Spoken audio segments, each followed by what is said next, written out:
Patay ang 25 anyos na construction worker matapos madaganan ng natumbang cement mixer sa Dingras, Ilocos Norte. Narito ang report.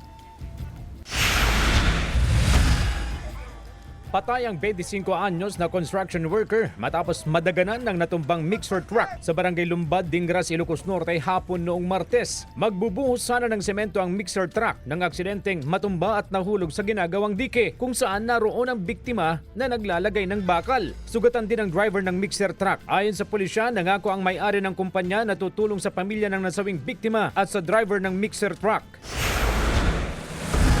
Patay ang 45 anyos na tanod matapos umanong pagtatagain sa ulo ng kanyang kainuman sa barangay San Antonio, Kawayan City, Isabela noong Martes. Suspect sa pananaga ang 44 anyos na construction worker. Nag-ugat umano ang insidente sa biro ng biktima na ikinagalit ng suspect. Tumakas ang suspect na ngayon tinutugis na ng pulisya. Wala pang pahayag ang kaanak ng biktima.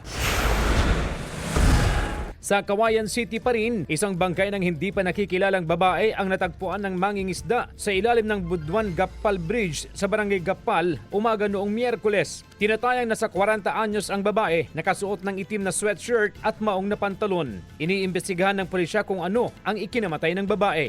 CJ Torida, One North Central Luzon.